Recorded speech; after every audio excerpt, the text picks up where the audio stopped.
السلام علیکم، میں ہوں آپ کی novel reader ببلی Altaf. I hope آپ کو میری کیفے ٹائم ناول کی فرسٹ ایپیسوڈ اچھی لگی ہو، اور آج ہم اس کی دوسری ایپیسوڈ آپ کے ساتھ شیئر کروں گی، اور پلیز میرے چینل کو سبسکرائب کر لیے گا اور ہم ناول سٹارٹ کرتے ہیں۔ وہ دروازہ اپنے پیچھے بند کرتا ہوا باہر نکل آیا تھا۔ آفس سے بھاری شے زمین پر مارے جانے کی آواز باہر تک سنائی دی تھی۔ جولیا کی سیکرٹری نے اندر بھاگتے ہوئے اس پہ ایک افسردہ نگاہ ڈالی تھی۔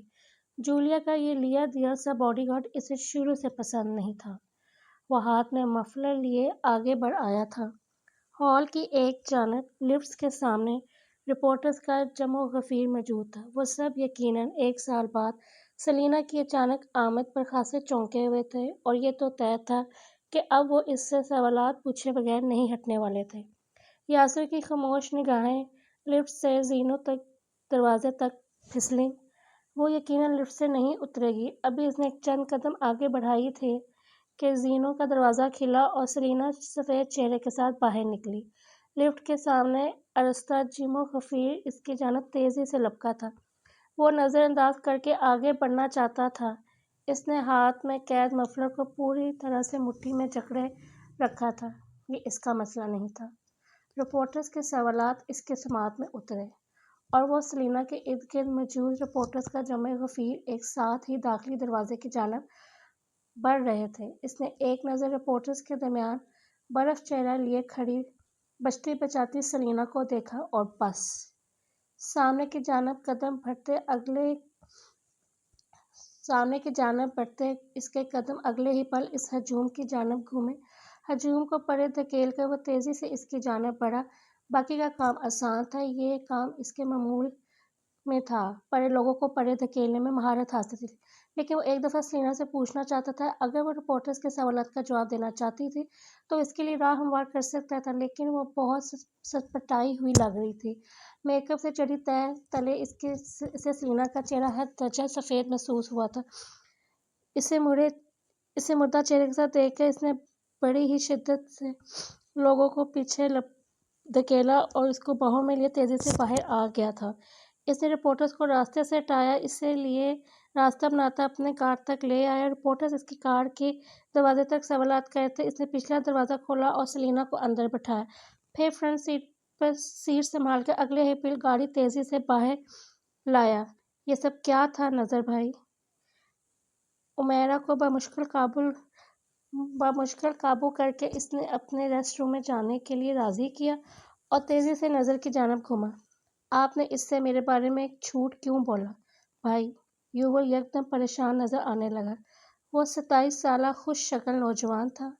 اسے واقعتاً سلینا سے بہت لگاؤ تھا، لیکن یہ بھی سچ تھا وہ اپنا کام چھوڑ کر نہیں بیٹھ سکتا تھا۔ اگر وہ بیٹھ جاتا تو کھاتا کہاں سے؟ پچھلے سال کئی عرصے میں کئی دفعہ اس نے بہت سے لکھاریوں کو سلینا کے لیڈ رول کے لیے راضی کرنے کی کوشش کی تھی۔ وہ انہیں نظر کے آفس تک لانے میں کامیاب ہو گیا تھا، لیکن جب وہ سلینا کا نام سنتے تو ان کے نقوش یکدم ہی سیاہ پڑ جاتے، اور وہ یوں بھدکتے گویا جیسے کوئی زہریلا جانور نے انہیں ڈنگ مار دیا ہو۔ شروع میں وہ خود بھی اس کے حالات سے کافی فرسٹریٹ رہا، لیکن جب اس نے اپنی سی کوشش بھی کی اور پھل نہیں دیکھا تو پھر سب ترک کر کے اپنے کام کی جانب متوجہ ہو گیا۔ ابھی وہ جو نظر امجد نے جھوٹ بولا تھا وہ بھی اس کے باربد اس کی اجازت کے بغیر اس پر اسے بہت افسوس ہوا تھا۔ آپ کو اندازہ بھی ہے وہ کتنی ہٹ نظر آ رہی تھی؟ اس کی آواز میں دکھ ابھرا تھا اور نظر نے بھاری دل کے ساتھ گویا گہرا سانس لیا۔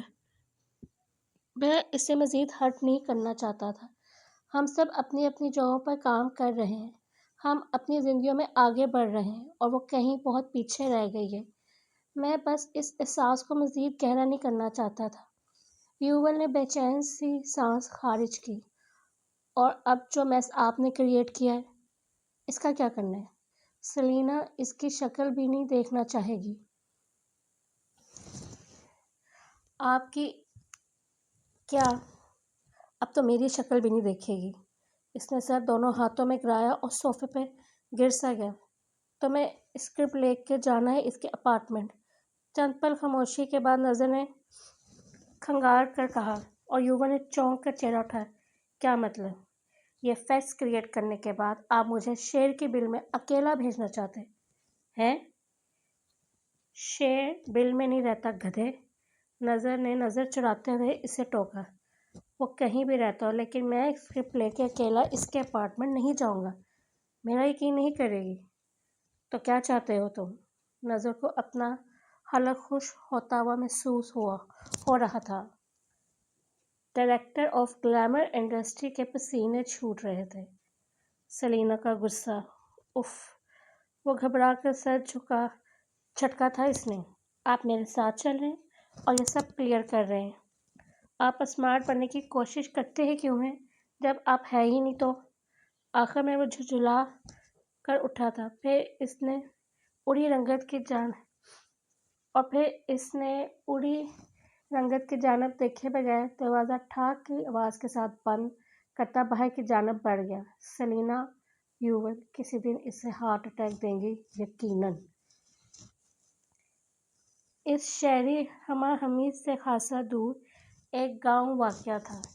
اس کے سرسبز لہراتے قطعوں پر بہت خوبصورت سن فلاور کھلے ہوئے تھے۔ سورج کی روشنی تلے ان کا رخ خورشید کے چمکتے روپ کی جانب تھا۔ سرسراتی ہوئی ہوا تلے کئی ایکڑ پھیلی زمینوں کے درمیان بہت خوبصورت سا سفید گھر آراستہ تھا، چھوٹا سا لکڑی کی باڑ کے پیچھے موجود سورج مکھی کے پھولوں کی روشنی تلے دمکتا ہوا۔ سفید باڑ کا چھوٹا سا دروازہ ہوا میں جھول رہا تھا۔ ذرا آگے گھاس کے خطے پر ایک کار پارک تھی اور یہ کسی سواری کی آمد کا پتہ دیتی تھی۔ گھاس کا حصہ عبور کرتے ہی گھر کے دو لکڑی سے بنے زینے واقع تھے۔ داخلی دروازہ بھاری لکڑی کا بنا تھا۔ اسے دھکیل کر اندر قدم رکھا جاتا تو لکڑی سے بنا وہ بنگلہ ٹھنڈا سا خاموش محسوس ہوتا۔ دائیں جانب بنے مہمان خانے میں دو نفوس پرجمان تھے۔ مہمان خانے کا نقشہ خاصا آسان تھا۔ سفید بے داغ قیمتی صوفوں کے سامنے قد آور گلاس وال موجود تھی۔ اس گلاس وال سے باہر موجود سرسبز باغ دور دور تک پھیلے نظر آیا کرتے تھے۔ یہ ایک شاداب سے علاقے میں ایک گھر تھا، تنہا، سفید، چھوٹا سا محل۔ اندر برجمان نفوس ایک دوسرے کے مقابل تھے، خاموش سے۔ کیسے آنا ہوا؟ ایک جانب بزرگ سردار عالم نے پہلے استفاع کیا تھا۔ ان کی صحت مند سے رخسار گلابی ہو رہے تھے اور سر کے بالوں میں ایک بھی سیاہ بال موجود نہیں تھا، لیکن اس بڑھتی عمر نے بھی ان کے وقار میں کمی نہیں کی تھی۔ وہ عمر کے اس حصے میں بھی وجیہہ دکھ رہے تھے۔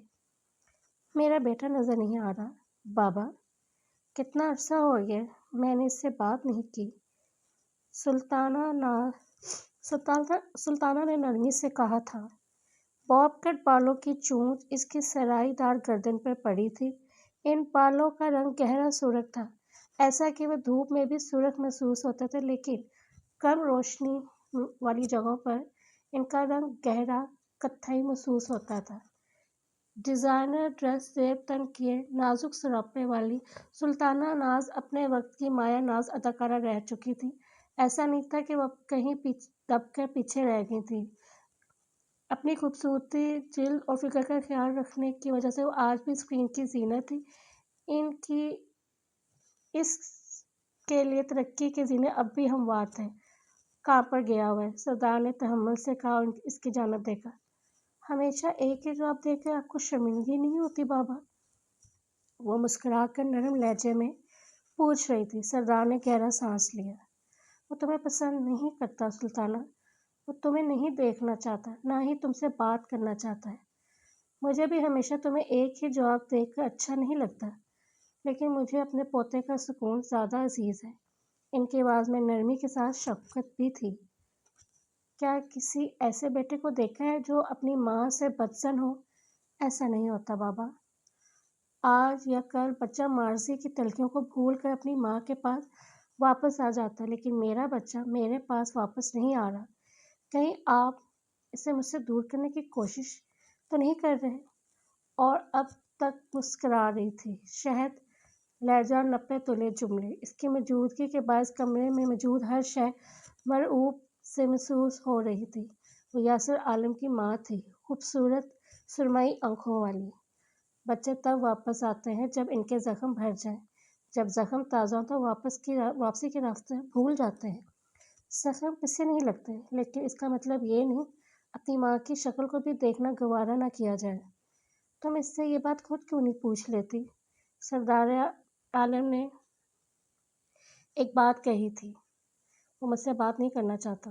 اب کہ سلطانہ کے جبڑوں میں ہلکی سی سختی محسوس ہوئی تھی۔ میں بھی بہت دفعہ اس سے تمہارے حوالے سے بات کرنے کی کوشش کر چکا ہوں۔ وہ مجھے ہر دفعہ ایک ہی جواب دیتا ہے، دادا ہم اس موضوع پہ بات نہیں کریں گے۔ یاسر کے انداز میں کہہ کے سردار نے گویا سلطانہ کو حیران کر دیا تھا۔ کیا وہ اب تک اس سے نفرت کرتا تھا؟ اب تک؟ چند پل وہ چہرہ جھکائے اپنی چائے کے کپ کو دیکھتی رہی۔ اس میں موجود چائے کا رنگ ہلکا سبز تھا اور اوپر چند پتے کیمومائل سے ڈالے تھے۔ بے دنگ پیالے کے اوپر سطح پر تیرتے سفید پھول۔ جانتے ہیں بابا، ساری زندگی میں کیمومائل ٹی پی رہی ہوں۔ اس چائے میں مجھے اتنی عادت ہو گئی کہ اب تو کسی دوسری چائے کے بارے میں سوچا بھی نہیں جا سکتا۔ لیکن اسے یہ چائے کبھی پسند نہیں آئی۔ سردار عالم اسے شفقت سے تک رہے تھے۔ سلطانہ نے سر اٹھایا تو آنکھیں ہلکی سی بھیگی تھیں۔ یاسر کو اس چائے کا ذائقہ اور خوشبو دونوں سے الگ طرح کا بیر تھا۔ وہ مجھ سے اکثر پوچھا کرتا تھا، آپ اتنی بد ذائقہ چائے کیوں پیتی ہیں؟ وہ ٹھہری تو سفید رنگ میں ہر جانب خاموشی سی پھیل گئی۔ سردار جانتے تھے وہ کیا کہنے والی تھی۔ میں اسے اتنی چھوٹی سی عمر میں یہ نہیں بتا سکی بابا کہ یہ چائے ذہنی دباؤ کو کم اور اعصاب کو پرسکون رکھنے میں مدد دیتی ہے۔ یہ چائے اسٹریس کو زائل کرتی ہے۔ میں نے غلطی کی۔ مجھے اسے بتا دینا چاہیے تھا کہ اس کی ماں اسٹریسڈ ہے۔ اگر میں اسے یہ بتاؤں گی تو میری بات کا یقین نہیں کرے گا۔ ایکٹریسز کی زندگی میں اگر یہ کیمومائل چائے نہ ہو تو بعض دفعہ وہ زندہ نہیں رہ پاتی بابا۔ میری یہ آخری بات اسے بتا دیجیے گا۔ چائے کا کپ آہستگی سے پرچ پہ رکھ کے وہ اٹھ کھڑی ہوئی تھی۔ سردار عالم نے اسے دکھ کی نظروں سے دیکھتے رہے۔ آگے بڑھتے بڑھتے وہ ایک لمحے کو ٹھہر کے اس کی جانب مڑی تھی۔ اور اسے یہ بھی کہہ دیجیے گا کہ میرے پاس اسے بلانے کے ہزاروں طریقے ہیں۔ کچھ طریقے ایسے بھی ہیں کہ جن سے وہ کبھی رخ نہیں پھیر سکے گا۔ اسے ہمیشہ میرے پاس آنا پڑے گا۔ وہ کہہ کے تیزی سے داخلی دروازہ عبور کرتی باہر نکلتی چلی گئی۔ لکڑی کے فرش پر اس کے ہیلز کی بادکش گونجتی رہی۔ مہمان خانے میں سردار عالم تنہا ہو گئے تھے۔ گاڑی رپورٹر سے پونچھ سے نکل کے اب مرکزی شاہراہ پر دوڑ رہی تھی۔ سیلینا کا رنگ اب تک سفید تھا لیکن وہ خود کو کافی حد تک سنبھال چکی تھی۔ یاسر کی نگاہیں سیدھ میں سامنے دیکھتے ہوئے سڑک پر مرکوز تھی۔ یکدم اپنے کندھے پہ کھلی اسے دیکھا۔ کیا؟ پیڈ دو، ساتھ میں پین بھی دینا۔ تمہیں آٹوگراف دوں؟ پلیز زیادہ لمبی بات مت کرنا مجھ سے، میں بہت برے موڈ میں ہوں۔ وہ ایک ہاتھ سے کنپٹی دباتے ہوئے تھکن زدہ سی کہہ رہی تھی۔ یاسر نے اس کے ہاتھ سے اپنے کندھا پیچھے کیا۔ وہ چونکی۔ کیا تمہیں میرا آٹوگراف نہیں چاہیے؟ وہ حیران ہوئی تھی۔ نہیں، تم میرے فین نہیں ہو۔ بیک میرر میں اس کا چہرہ دیکھتے ہوئے سیلینا نے متجسس سا استفاق کیا تھا۔ اس سے زیادہ یاسر کی برداشت نہیں تھی۔ اس نے کار سڑک کے ایک جانب لگائی اور پھر سنجیدگی سے اسے میرر میں دیکھا۔ ہرگز نہیں۔ پھر کیا ہو؟ اسٹاکر؟ اسٹاکر؟ وہ حیران ہوا تھا۔ فین نہیں ہو، اسٹاکر نہیں تو پھر کیا ہو؟ لور؟ اس کی آنکھیں یکدم سے چمکی تھیں۔ یاسر نے گہرا سانس لیا۔ اتنی وائلڈ امیجنیشن رکھنے کے بعد بھی ایکٹریس کیوں بنی آپ؟ رائٹر کیوں نہیں بن جاتی؟ اس کا ٹھنڈا سا طنز سن کر وہ بدمزہ ہو کر پیچھے ہو بیٹھی تھی۔ میں اپنی اگلی زندگی میں بھی کبھی رائٹر نہیں بنوں گی۔ انتہائی خود پسند اور گھٹیا لوگ ہوتے ہیں یہ رائٹرز۔ اسے پچھلے سال میں ہر لکھاری نے ریجیکٹ ہونے کا ایک دکھ اچانک سے یاد آ گئے تھے۔ اگر تم میرے لور ہو بھی تو میں تم سے شادی نہیں کر سکتی۔ مجھے فی الحال اپنے کیریئر پر فوکس کرنا ہے۔ ان چیزوں کے لیے وقت نہیں ہے میرے پاس۔ ہاتھ چلا کر نزاکت سے کہا تھا۔ ویسے بیگ میں لمحہ بھر کو دیکھ کر رہ گیا۔ ابھی اتنے برے دن نہیں آئے مجھ پر۔ خیر میری گاڑی سے اتریں۔ کیا مطلب؟ تو مجھے میرے اپارٹمنٹ تک نہیں چھوڑے؟ وہ پچھلی نشست پر بدکی تھی۔ نہیں۔ کیوں؟ کیونکہ میں آپ کا ملازم نہیں ہوں۔ پھر پہلے میری مدد کیوں کی تھی؟ اس نے خفگی سے پوچھا، ساتھ ہی ہاتھ بھی باندھ لیے تھے۔ اس کی برف سی رنگت اب بحال ہو رہی تھی، کیونکہ وہ میرے نروز پر آ رہا تھا۔ اگر آپ اپنے رپورٹرز کو جواب دے دیتی تو مجھے یہ قدم نہیں اٹھانا پڑتا۔ جیسے مجھے تو الہام ہوا تھا نا، وہ سب تمہارے نروز پہ آ رہا ہے نا؟ اس نے مسکرا کر کہا تو یاسر نے سنجیدگی سے اسے دیکھا، پھر اگلا دروازہ کھول کر باہر نکلا اور آگے بڑھ کے اس کی جانب کا دروازہ کھولا۔ سلیم کو اس کی حرکت پر یقین نہیں آ رہا تھا۔ تم مجھے یوں بیچ سڑک پر نہیں اتار سکتے۔ بنیادی مینرز بھی نہیں ہے کیا تم میں؟ وہ دن دہاڑے پیدل چل کر کیسے جائے گی اپنے بلاک تک ان ہائی ہیلز کے ساتھ؟ سڑک پر چلنا عذاب تھا۔ باہر نکلے۔ اس کے سختی سے کہنے پر سینا کے رخسار حد تک سے سرخ ہو رہے تھے۔ اسے چار نہ چار باہر نکلنا پڑا۔ رپورٹرز اب تک چھٹ چکے ہوں گے۔ ہم ایجنسی سے زیادہ دور نہیں ہیں۔ آپ واپس جائیں اور اپنی کار لے کر جہاں جانا چاہتی ہیں جائیں۔ میں کار نہیں لائی تھی ساتھ۔ اس نے سیریت سے جھوٹ بولا تو یاسر نے اسے اچھا والی نظروں سے دیکھا۔ آپ کی کار کی چابی آپ کے پرس میں نہیں ہے۔ مجھے یہ ثابت کرنے کے لیے صرف آپ کا پرس یہاں سڑک پر الٹانا ہوگا۔ منظور ہے؟ سرینا نے اس کی بات پر جلدی سے اپنا پرس پیچھے چھپایا تھا اور پھر اسے خونخوار نگاہوں سے دیکھا۔ وہ اب جھک کر ڈیش بورڈ سے کچھ اٹھا رہا تھا۔ اس کی جانب بے پرواہی سے سیاہ مفلر بڑھایا۔ یہ کس لیے اب؟ وہ چٹک کر بولی تھی۔ آپ کے کام آئے گا۔ اس نے اشارہ سمجھ کر سلینا کو یکدم اپنی کھلی پشت کا احساس ہوا تھا۔ اس نے جلدی سے اپنے شہد رنگ بال پیچھے کو جھٹکے اور اگلے ہی پل کمر چھپ گئی۔ پھر ساتھ ہی ایک جھٹکے سے اس کے ہاتھ میں پکڑا مفلر کھینچا۔ مجھے یقین نہیں آ رہا کہ تم نے میری مدد میری خوبصورتی سے مرعوب ہو کر نہیں کی تھی۔ اتنی بھی کوئی خوبصورت نہیں آپ۔ کار میں بیٹھتے ہوئے اس نے صاحب گوئی سے کہا تو وہ پھک سے اڑی۔ پھر اس کی کھڑکی کے کھلے شیشے پر جھکی۔ تم جانتے ہو تم نے کیا کہا ہے؟ اس کا دل کیا کہ اپنی قیمتی پرس اس کے منہ پہ دے مارے۔ ایک نارمل لڑکی بھی اگر اتنا ہی میک اپ کر کے جتنا آپ ایکٹریسز کرتی ہیں تو وہ بھی ایسے ہی لگ سکتی ہے۔ لمحے بھر کو سرمائی آنکھیں اٹھا کر اسے دیکھا۔ ان میں ہلکی سی استثنائیہ مسکراہٹ تھی۔ خوبصورت سکون سے جملہ مکمل کیا اور پہلے کہ وہ کچھ اور کہتی گاڑی زن سے آگے بڑھا لے گیا۔ چند پل تو وہ کنگ سی کھڑی اپنی تازہ ہوئی بے عزتی پر غور کرتی رہی، پھر اس کے پیچھے زور سے چلائی۔ جاہل، بدتمیز۔ ساتھ ہی اس نے مفلر منہ پہ لپیٹا، سن گلاسز آنکھوں پہ چڑھائے اور ہائی ہیلز میں دکھتے پیروں کے ساتھ مخالف سمیت کی جانب بڑھ آئی۔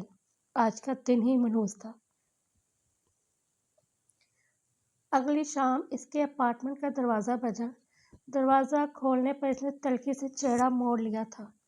سامنے اس کی ماں کھڑی تھی، سیاہ چمچم کرتے لباس زیب تن کیے، میک اپ کی ایک گہری تہہ چہرے پر چڑھائے، کانوں میں ڈائمنڈ اور ہاتھوں میں قیمتی سٹونز بریسلٹ پہنے۔ اس نے کوئی بات نہیں کی اور پیچھے ہٹ گئی۔ وہ اپنے پیچھے دروازہ بند کرتی اس کے پیچھے تیزی سے آ رہی تھی۔ کیا 50,000 کا بندوبست ہو گیا ہے سلیم ڈارلنگ؟ اس نے افسردہ نگاہوں سے اپنی ماں کے کھلے سے چہرے کو دیکھا تھا۔ اس کے بے چین سراپے کے برعکس اس کی ماں خاصی فریش لگ رہی تھی، گویا کھلا ہوا گلاب ہو۔ کیا آپ کو مجھ پر ترس نہیں آتا ماں؟ وہ واقعی جاننا چاہتی تھی کہ شگفتہ نے اس کی لہجے کی افسردگی کو ذرا بھی نوٹس نہیں لیا تھا۔ وہ اب تک واقعی داخلی راہداری میں کھڑی تھی۔ 50,000 اب کوئی اتنی بڑی رقم نہیں ہے جس پر تم ایسے جاہلوں کی طرح ریئیکٹ کرو۔ وہ اب صاف ستھرے سے کشیدہ ٹی وی لانچ پہ پرتکلس انداز میں برجمان تھی۔ ہاتھ بڑھا کے ریموٹ سے ٹی وی بھی آن کر لیا تھا۔ یہ اس کا اپارٹمنٹ ہے، مرکزی شاہراہ کے وسط میں موجود، گلاس واز اور خوبصورت فرنیچر سے آراستہ، اوپن کچن اور نیچے فلور پر واقع جم کی سہولت سے لیس۔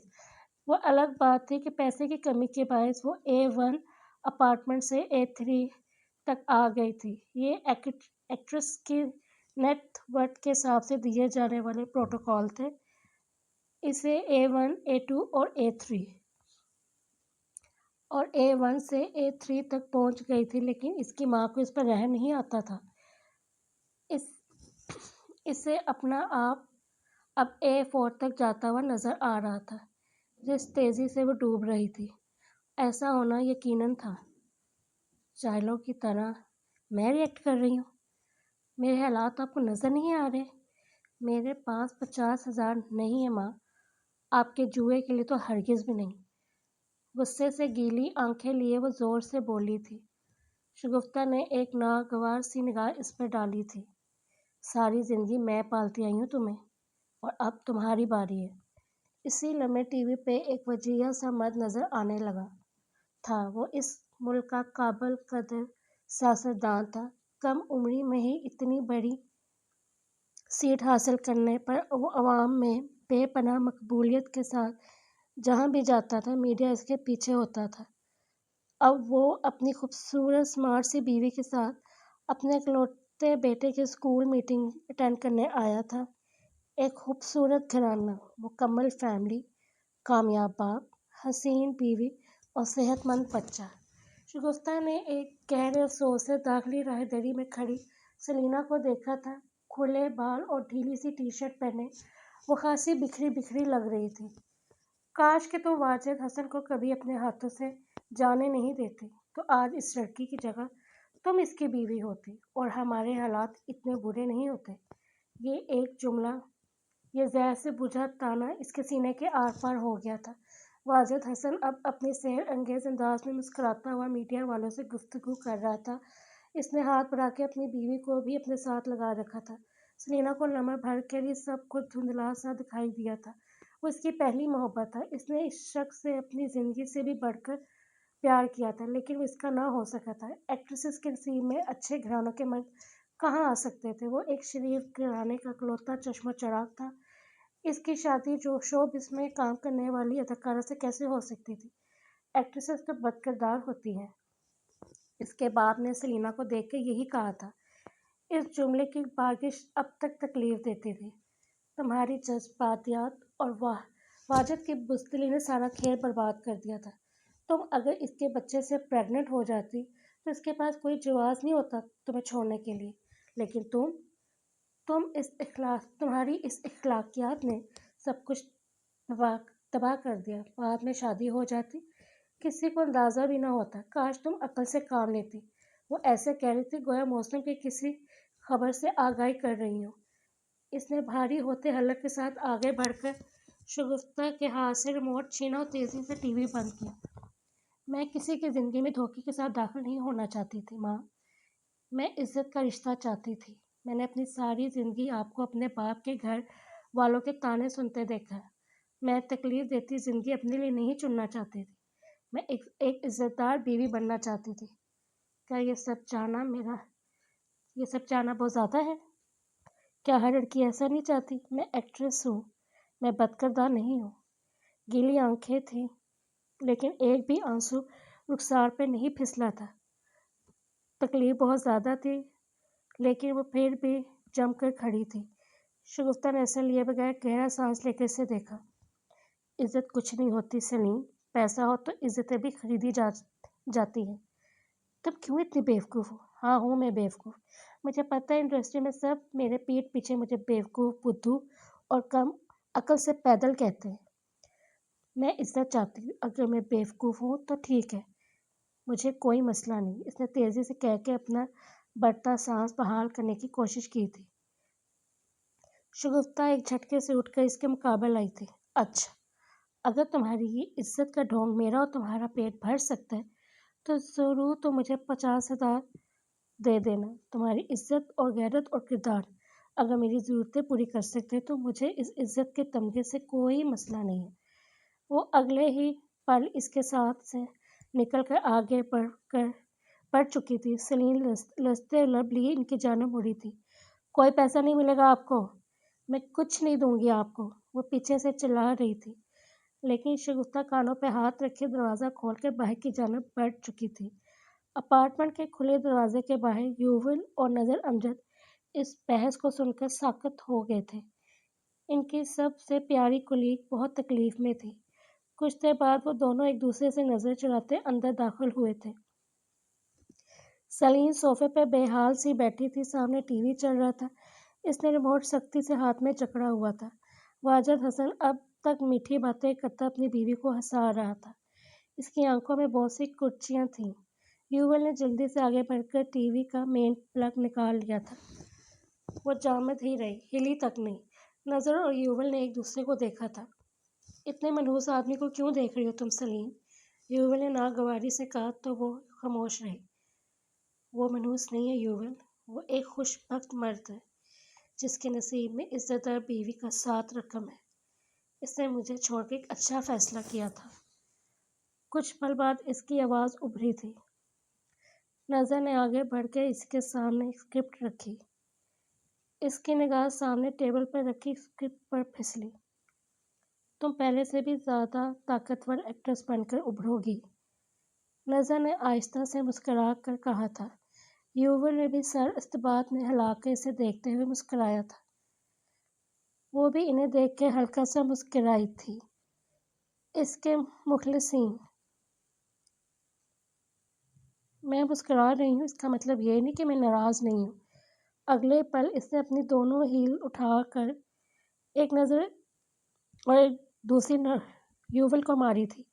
اپارٹمنٹ میں یوول اور نظر تیزی سے آگے بھاگ رہے تھے، وہ ان کے پیچھے انہیں مارنے کے لیے دوڑ رہی تھی۔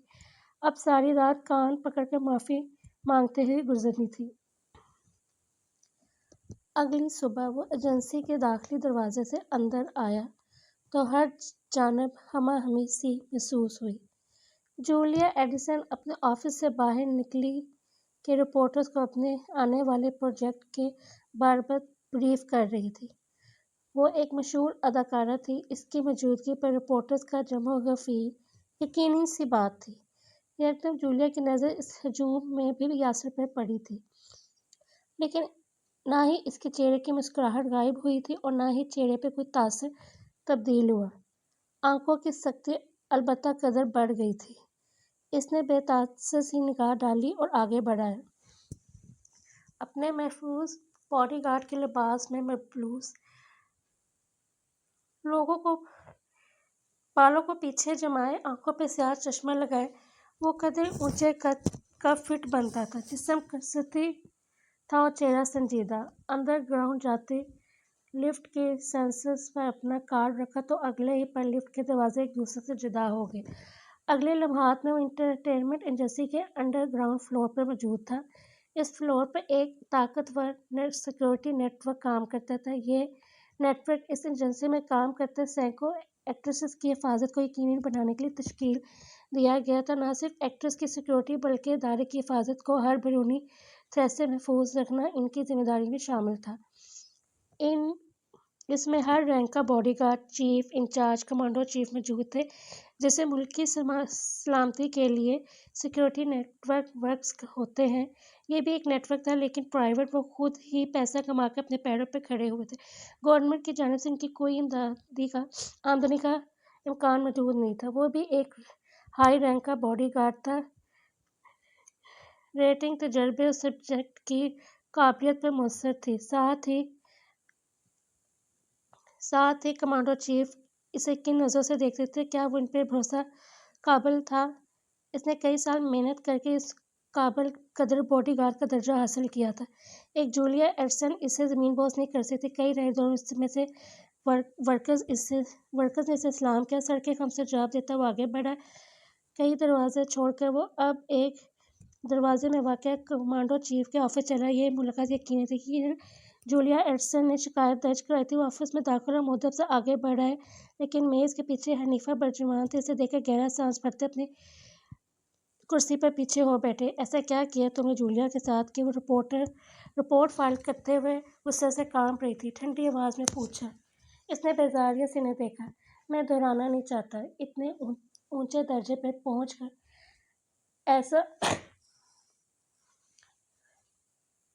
ایسے وڈرا نہیں کیا کرتے۔ اپنے پروفیشن پر اثر پڑتا ہے۔ یہ بات مجھے پتہ ہے چیف، یہی تو مصیبت ہے، سب کچھ پتہ ہوتا ہے تمہیں۔ ایسا انسان حیران رہ جاتا ہے کبھی، وہ خفگی سے بولے۔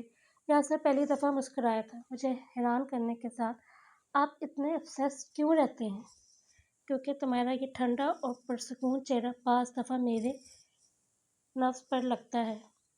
وہ مسکراتا ہوا کرسی کھینچ کر بیٹھا تھا۔ چہرہ تبدیل کروا لیتا ہوں پھر؟ رہنے دو، چہرہ اچھا ہے جب بھی برداشت ہو جاتے ہو تم، نہیں تو تمہیں جھیلنا بہت مشکل ہے۔ وہ مسکراتا رہا۔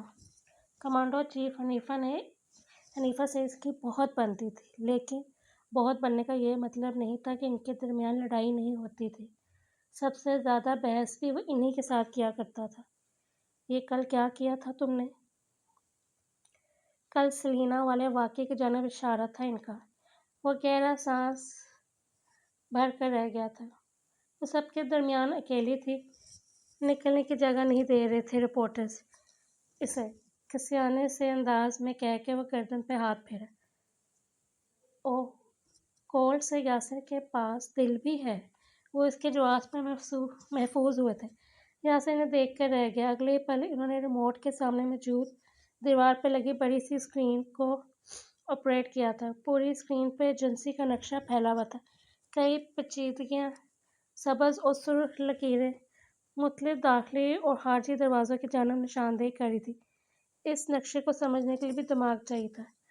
سلینا مظہر کی جان کو خطرہ ہے، حنیفہ نے آہستگی سے کہا تو بری طرح چونکا۔ پھر ان کی جانب گھوما۔ کیا مطلب؟ واجد حسن کی بیوی ماریہ حسن۔ وہ اٹھ کر آگے بڑھے اور پھر شیلف میں موجود کتب پہ اوپر رکھی فائل اٹھائی، آگے بڑھ کے اسے تھمائی۔ وہ 1 سال سے غائب تھی، لیکن کل وہ ٹی وی اسکرین پر ایک بار پھر نظر آئی۔ جتنی نظریں اس پر 1 سال پہلے تھی وہ پھر پلٹ آئیں۔ اس کا اصل دشمن تو منظر عام پر نہیں آیا، لیکن ثانوی دشمن بہت ہے اس لڑکی کے۔ فائل کھولے اس سنجیدگی سے سلینا کی زندگی کا ہر فعل پڑھتے جا رہے تھے۔ اس ایجنسی میں کام کرتی ہر ایکٹریس کا ایسا ڈیٹا موجود تھا۔ ایک سٹاکر کی نشاندہی کی گئی ہے اس کے پیچھے۔ کل جب وہ واپس اپنی گاڑی لینے آئی تب ایک سٹاکر کی فوٹیج ہمارے پاس محفوظ رہ گئی۔ وہ کوئی فین سٹاکر نہیں ہے، اس کی 4 فارمر ملٹری آفیسر جیسی ہے۔ غالب گمان یہ ہے کہ اسے ماریہ واجد نے ہائر کیا ہے۔ ہر کوئی فارمر آفیسر کو ہائر نہیں کر سکتا یاسر۔ ایسا کرنے سے سیاسی پاور کا ہونا بہت ضروری ہے، اور یہ بہت واضح ہے کہ ماریہ حسن ایک طاقتور سیاسی فیملی ہے۔ اب وہ اپنا لیپ ٹاپ کھولے اس کی جانب کل کی فوٹیج چلا رہے تھے۔ وہ آنکھیں چھوٹی کی بغور سامنے چلتی اسکرین کو دیکھتا رہا، تصویر کو تک رہا تھا کہ اسے نہ صرف سلینا بلکہ جولیا کو بھی تھریٹ ملا ہے، اور اب کہ وہ بری طرح ٹھٹکا تھا۔ میں یہ نہیں کہنا تو نہیں چاہتا یاسر، لیکن ایجنسی میں کچھ گڑبڑ چل رہی ہے۔ کوئی ہمارے درمیان موجود ہے۔ بہت خاموشی سے ان کی ٹھنڈی سی خاموش سرگوشی پر اس کی کمر میں سنسنی سی دوڑ گئی تھی۔ وہ جو کوئی بھی ہے ہمارے کمزور ایکٹریسز کو ٹارگٹ کر رہا ہے۔ تم پچھلے کئی مہینوں سے دادا کی طبیعت کی وجہ سے ڈکلائن پر تھے۔ یہ معاملات تب سے مشکوک ہیں۔ اس نے کئی دفعہ فوٹیج کو دیکھا۔ مجھ سے کیا چاہتے ہیں آپ؟ اس نے لیپ ٹاپ سے نظر ہٹاتے ہوئے ان کی جانب دیکھا تھا۔ میں تمہیں جولیا یا سلینا کے ساتھ کام کرنے کا نہیں کہہ رہا۔ ایک کے ساتھ تم کام کرنا نہیں چاہتے، تم آرام دہ ہو، اور دوسرے کے پاس تمہیں ہائر کرنے کے پیسے نہیں ہیں۔ تمہیں اندر پلتے اس شخص کو ڈھونڈنا ہے۔ یہ معاملہ تمہارے اور ڈائریکٹر چیف تک محدود ہے، بس۔ انتہائی کانفیڈینشیل۔ اس نے سر اسپات میں ہلایا، پھر اٹھ کھڑا ہوا۔ سلینا کی فائل بھی ساتھ لے آیا۔ میں جلد ہی آپ کو اپ ڈیٹ کروں گا۔ اتنا کہا اور باہر نکل آیا۔ پیچھے موجود چیف اب تک اس فوٹیج کو تک رہے تھے۔ ان کے چہرے پہ اب کے پریشانی واضح طور پر نظر آنے لگی تھی۔ انہوں نے آگے بڑھ کر اسکرین پر نظر آتی سلینا کے ساکت وجود کو چھوا۔ جانتے ہو اس کا پورا نام کیا تھا؟ حنیفہ۔ حنیفہ مظہر۔ نچلا لب دانتوں تلے دبائے اوپر بڑھتی لفٹ میں موجود تھا۔ اگلے فلور پر پہنچ کے لفٹ کا دروازہ کھولا اور وہ باہر نکل آیا۔ ایک پل کو ٹھہر سا گیا۔ سامنے موجود ڈائریکٹر کے آفس سے سلینا مایوس سی نکل رہی تھی۔ یوول اس کے پیچھے آیا تھا۔ ان کی آوازیں اسے یہاں تک سنائی دے رہی تھیں۔ یہ رائٹر نے سلینا کو ڈرامے سے لینے سے انکار کر دیا تھا۔ ایک اور تکلیف اور ریجیکشن۔ یوول نے اسے تسلی دی اور چلا گیا۔ وہ پرس ہاتھ میں تھامے کھلے بالوں میں کھڑی تھی۔ آج اس نے سیاہ میکسی زیب تن کر رکھی تھی۔ دور سے دیکھنے پر اس کا وجود چمک رہا تھا۔ یاسر چپ چاپ اسے دیکھے گیا۔ اگلے پل وہ زینوں کے دروازے کی جانب بڑھی اور دور سے آتی کلیگ ورکرز کو دیکھ کر ٹھہر سی گئی۔ پھر مسکرا کر ان سے ان کا حال احوال لینے لگی۔ اوہ، آپ لفٹ کیوں نہیں یوز کر رہی؟ ایک نے پوچھا تو وہ ہنس دی۔ تھوڑا ویٹ لوز کر رہی ہوں۔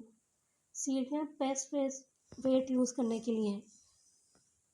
پیچھے کھڑے یاسر نے افسوس سے گہرا سانس لیا تھا۔ ورکرز آگے بڑھ گئی تو وہ گہرا سانس بھرتی دروازے کھول کے زینوں پہ اتری۔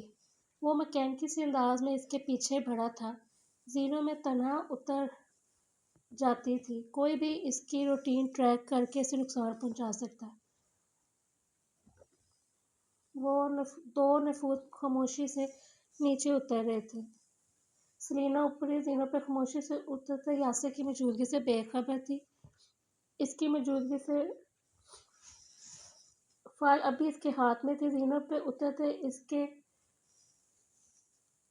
قدموں کی چاپ نہ ہونے کے برابر تھی۔ یہ تو طے تھا کہ باڈی گارڈ یاسر عالم ایک پروفیشنل کام کا حصہ بننے والا تھا۔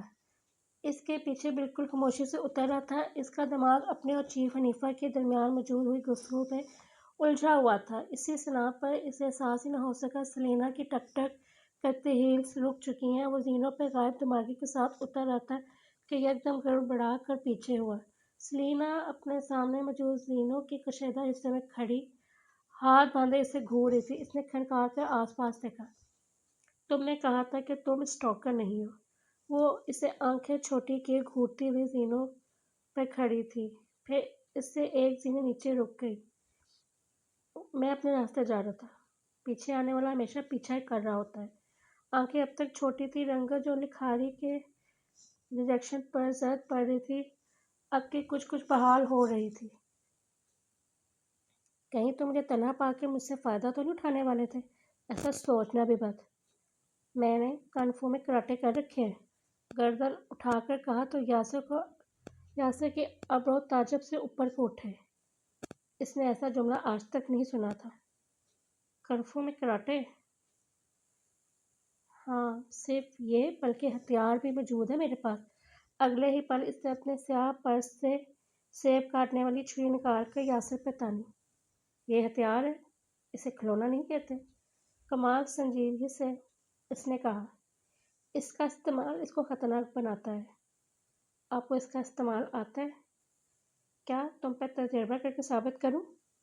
ابرو اٹھا کر پوچھا۔ وہ بیزار سا ہونے لگا تھا۔ اگر آپ راستہ دیں تو میں اپنی مطلوبہ جگہ تک پہنچ سکتا ہوں۔ پہلے یہ بتاؤ لفٹ چھوڑ کے تم سیڑھیوں سے کیوں نیچے جا رہے ہو؟ ایک مضبوط جواز تو۔ ایک پل کو ٹھہر کر یاسر نے اپنے بال کھچکچائے تھے۔ میں تھوڑا ویٹ لوز کرنا چاہ رہا تھا۔ وہ اس کی جانب چند پل کے لیے لاجواب ہوئی تھی۔ تم میرا مذاق اڑا رہے ہو؟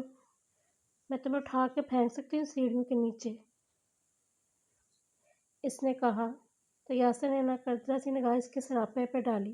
سیاہ مخملی میکسی اس کے پیروں تک تھی لیکن اس کا اوپری حصہ کھلا تھا۔ اس کھلے حصے سے اس کی کالر بونز واضح طور پر واضح نظر آ رہی تھی۔ جسم اس قدر نازک تھا کہ دیکھنے پر بھی اس کی ہڈیاں نظر آیا کرتی تھی۔ یہ اس کا نہیں، اس کے پروفیشن کا قصور تھا، ایکٹریسز اور ان کی ایکسٹریم ڈائٹس۔ آپ شور ہے کہ مجھے اٹھا کے پھینک سکتی ہے؟ اس نے پوچھ ہی لیا۔ اس کے ایسا پوچھنے پر وہ گڑبڑائی تھی، پھر پیچھے ہوئی، ہاتھ باندھ کر گردن ترچھی کی سے دیکھا۔ جا سکتے ہو تم۔ راستہ دے کے احسان جتایا گیا تو یاسر گہرا سانس بھر کر سر ہلاتا نیچے اتر گیا۔ پھر لمحہ بھر کو ٹھہرا۔ سیڑھیاں محفوظ نہیں ہیں، یہاں کسی بھی اینگل سے CCTV موجود نہیں ہے۔ نچلا دروازہ داخلی دروازہ اگر بند کیا جائے تو نیچے کوئی جگہ نہیں ہوتی۔ کون آپ کا نچلے زینوں پہ انتظار کرو آپ کو ادراک نہیں کر سکتی۔ بہتر یہی ہے کہ لفٹ کا استعمال کیا جائے۔ یہ کہہ کر وہ تیزی سے نیچے اترا تو سلیما کو اس کا اچانک سے محتاط انداز سمجھ میں نہ آیا۔ چھری پرس میں رکھتے وہ تیزی سے اس کی پیچھے ہوتی، لیکن اس کی ہائی ہیلز میں قید ایڑی بری طرح سے رپٹی، وہ یکدم پیر رپٹا اور وہ اوندھے منہ زینوں پہ گلابازیاں کھاتے نیچے جا گری۔ یکدم وہ اس کی جانب ایک سائڈ پہ ہو گیا تھا۔ اس کا سر بری طرح دیوار سے ٹکرایا اور کمر ریلنگ پر ٹکرائی۔ آہ! اس نے کرا کر بے صدا کہا تھا۔ اس نے لمحہ بھر کو ٹھہر کر گہرا سانس لیا، پھر سر نفی میں ہلایا۔ یہ لڑکی آخر کوئی بھی کام ڈھنگ سے کیوں نہیں کر سکتی؟ کیا تم مجھے ہاتھ دے کے اٹھاؤ گے نہیں؟ اس نے آنکھوں سے تکلیف اور حیرت لیے بت بن کے کھڑے یاسر کی جانب دیکھا تھا۔ اس سے چار نہ چار اپنا ہاتھ اس کی جانب بڑھانا ہی پڑا۔ سلینا نے اس کا ہاتھ تھاما اور جو ہی میکسی کی لمبائی سمیٹ کر اٹھنے لگی تو کرچ کی آواز کے ساتھ کچھ ٹوٹنے کی آواز آئی۔ آؤچ! ان دونوں نے ایک دوسرے کی جانب چونک کر دیکھا تھا۔ ہیل ٹوٹ چکی تھی، اس کی مہنگی سیاہ ہیل ٹوٹ چکی تھی۔ ہائے ہیل! اس نے خوفزدہ ہو کے اپنے پیروں کی جانب دیکھا، ساتھ ہی اس نے یاسر کے کندھے کا ایک ہاتھ سے سہارا بھی لے رکھا تھا۔ وہ انتہائی غیر آرامدہ ہوا، لبوں کو سیدھ میں بند کیے ہوا تھا۔ میری اتنی مہنگی ہیل تھی، یا اللہ میرے پاس تو پیسے بھی نہیں ہیں ہیلز لینے کے۔ وہ ٹوٹی ہوئی ہیل کو ہاتھ میں اٹھائے رسنا ہو کے کہہ رہی تھی۔ یاسر اس وقت کو کوستا تھا جب اس کے پیچھے زینوں پہ آیا تھا۔ باڈی گارڈ، ہیل ٹوٹ گئی ہے، اس نے اس کی جانب دیکھ کے کہا۔ آنکھوں میں آنسو تھے، وہ اسے دیکھ کے حیران ہوا تھا۔ وہ ریجیکشن پہ نہیں رونے والی لڑکی تھی، وہ اپنی ہیل کے ٹوٹ جانے پہ رونے والی لڑکی تھی۔ میں دیکھ سکتا ہوں۔ اس نے اس کا ہاتھ نامحسوس طریقے سے اپنے کندھے سے ہٹایا تھا۔ اب میں کیا کروں گی؟ ہیلز کے بنا بھی اتر سکتی ہیں آپ۔ میں یہاں پر وکٹم ہوں، یہاں پر سب سے بڑا وکٹم ابھی میں ہوں، اس نے ضبط سے گہرا سانس لے کے کہا، اور جو ہی اترنے لگا تو سلینا نے اس کا بازو کونے سے تھام لیا۔ اب میں ننگے پائے کیسے جاؤں گی باڈی گارڈ؟ ایکٹریسز کو تو ایک اور موقع مل جائے گا میرے پیچھے آنے کا۔ دیکھو ذرا، پہلے تو کارڈ نہیں تھا آفیشیل لفٹ کا، اب جوتے بھی چلے گئے۔ سب کہیں گے یہ سب۔ اس کے سٹائل کیے بالوں کا بیڑا غرق ہو چکا تھا، ہاتھ لگنے کی وجہ سے آنکھ پہ لگا سیاہ لائنر پھیل کر رخسار پہ آ رہا تھا۔ وہ عجیب مسیح خیز لگ رہی تھی۔ آپ فائنلی مان رہی ہیں کہ آفیشیل کارڈ نہ ہونے کی وجہ سے آپ زینے استعمال کر رہی ہیں؟ سلینا نے چونک کر خوش ہوتے رنگ کے ساتھ یاسر کی سرمئی آنکھیں دیکھی تھی۔ یہ کیا کہہ دیا اس نے؟ نہیں تو مطلب ہاں، ہار ماننی ہی پڑی۔ وہ اس کی جانب انجانے میں اعتراف کر چکی تھی۔ پبلک لفٹ کھائے گی کیا آپ کو؟ نہیں، لوگوں کی باتیں اور نظریں ضرور کھا جائیں گی، اس نے آہستگی سے کہا تو یاسر چپ ہو گیا، پھر اس کے ننگے پیروں کی جانب دیکھا۔ باڈی گارڈ، کیا تم میری مدد کرو گے؟ میں خدا کی قسم آپ کو آئندہ چھری نہیں دکھاؤں گی۔ مجھے اس سے صرف فریب کاٹنا آتا ہے، میں نے کراٹے میں کنگ فو بھی نہیں کر رکھا۔ کنگ فو میں کراٹے نہیں ہوتے، کنگ فو کراٹا ہوتا ہے۔ یاسر نے اس حالت میں بھی اس کی تصحیح کی، اور وہ بھوکوں کی طرح اس کے چمچماتے سیاہ جوتوں کو دیکھ رہی تھی، چمکتی آنکھیں اور مسکراتے ہوئے۔ چہرہ اٹھا کے لب کھولے ہی تھا کہ میں اپنے جوتے نہیں دوں گا۔ اس کی بے معرفتی سے کہنے پہ اس نے مایوسی سے لب بند کر لیے، جھک کے دونوں ہیلز اٹھا کر ہاتھ میں تھام لی۔ غریب کی بددعا لے کے کبھی خوش نہیں رہو گے تم؟ وہ ننگے پیر نیچے اترتی ہوئی اسے دھمکا رہی تھی۔ وہ ہاتھ میں فائل تھامے کھڑا تھا، پھر اس کی آواز آئی، رکو۔ وہ فوراً اوپر آئی تھی۔ مجھے پتا تھا تم مجھے اپنے جوتے دے دو گے۔ مطلب شکل اچھی نہیں ہے تو کیا ہوا، حرکتیں تو اچھی ہوں گی۔ میں تمہیں اپنے جوتے نہیں دے رہا۔ اس نے کنیز سے کہا تو ننگے پیر کھڑی سلینا کا دل چاہا اس پر لعنت بھیج دے۔ پھر روکا کیوں تھا؟ وہ ترخی۔ یہاں رکو، میں جوتے لے کر آتا ہوں۔ اسی کے ساتھ وہ تیزی سے زینے پھلانگتا اگلے ہی پل آنکھوں سے غائب ہو چکا تھا۔ وہ ہونکوں کی طرح اس کی جانب اس کے غائب ہو جانے پہ کھڑی تھی۔ کیا یہ پرینک کر کے گیا ہے؟ پر پرینک والا بندہ لگتا تو نہیں ہے۔ خیر، اس نے گہرا سانس لیا اور موبائل نظروں کے سامنے کرتی سینے پر بیٹھ گئی۔ کینڈی کرش کھیلنے کی آواز زینوں تک گونج رہی تھی۔ وہ لفٹ میں سوار ہوا اور انڈر گراؤنڈ فلور پر پھر سے جا رہا تھا۔ چیف حنیفہ کے بہت سے جوتے یہاں ہوتے تھے، بطور ایمرجنسی موجود تھے۔ اسے کسی بھی طرح نظر بچا کر ان کے جوتے اڑانے تھے۔ وہ ان کے آفس میں داخل ہوا۔ حنیفہ شاید واش روم میں تھے۔ اس نے ایک محتاط نظر واش روم کے دروازے پر ڈالی، پھر ایک جانب بنے کیبنٹ کا دروازہ کھولا۔ اندر کئی جوتے رکھے تھے۔ ایک لمحے کے لیے رک سا گیا۔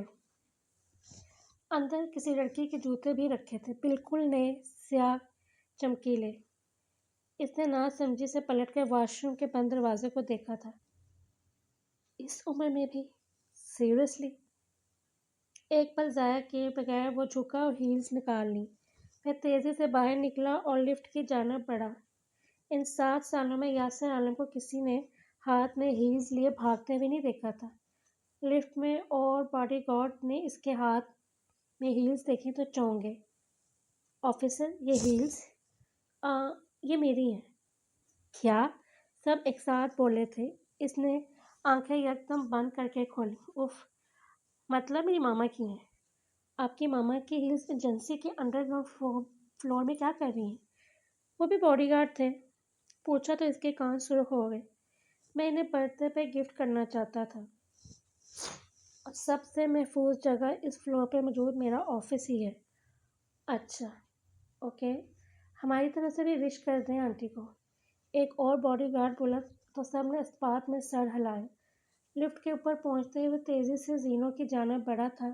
یوول اور نظر جو آفس سے نکل رہے تھے، اسے ہیلز ہاتھ میں لیے زینوں کی جانب بڑھتے دیکھ کر ٹھہر سے گئے، پھر ایک دوسرے کو دیکھا۔ یہ گارڈز آج کل کس قسم کا فیشن کر رہے ہیں؟ نظر کے کہنے پر یوول نے کندھے اچکائے تھے۔ لو، وہ سانس بحال کرتے ہوئے ہیلز اس کے سامنے رکھی تو وہ آنکھیں پوری طرح کھول کر اٹھ کھڑی ہوئی، پھر چہرہ اٹھا کے اس سے دیکھا۔ اپنی گرل فرینڈ کے چراغ کے تو نہیں لے آئی کہیں؟ وہ جاننا چاہتی تھی۔ اس نے انتہائی کوفت سے ایک نگاہ اس پر ڈالی۔ اب لفٹ کا استعمال کرنا اکیلے سیڑھیوں پر چڑھتے اترنے سے بہتر ہے، وہ ایک بار پھر اس کو کہنے لگا، لیکن سلینا مجال ہے جو اسے سن رہی ہوں۔ بھاڑ میں جائے پبلک لفٹ، میں سیڑھیوں سے ہی بہت خوش ہوں۔ اچھا بتاؤ، میں ٹھیک تو لگ رہی ہوں نا؟ اس نے ٹھہر کے چہرہ اٹھاتے ہوئے پوچھا تو یاسر نے بس ایک نظر اس کو دیکھا، پھر سر اسپات میں ہلا کر تیزی سے زینے اتر گیا۔ اپنے پیچھے زینوں کا دروازہ زور سے بند کیا تو سلینا اوپر ڈر گئی تھی۔ اسے کیا ہوا؟ اسے تھوڑی بڑی تھی لیکن وہ بآسانی چل سکتی تھی۔ پرس اور فون ہاتھ میں لیے وہ پھیلے لائنر اور بکھرے بالوں کی پرواہ کیے بغیر باہر نکل آئی۔ ساتھ سے گزرتے لوگ اسے دیکھ کر مسکراہٹ دباتے گزر رہے تھے۔ اس نے اپنے چہرے کو ہاتھ لگایا۔ کیا کچھ لگا ہوا ہے اس کے منہ پر؟ وہ تیزی سے گردن جھکا کے اپنی کار کی جانب بڑھی، اور جو ہی بیک مرر میں اپنا چہرہ دیکھا تو دھک سے رہ گئی۔ If, body guard! بتا نہیں سکتا تھا، گدھا کہیں کا۔ وہ اب اسٹیئرنگ وہیل پر سر جھکائے یاسر کو کوسے دے رہی تھی۔ کتنے لوگوں نے اسے ایسے دیکھا تھا؟ اف!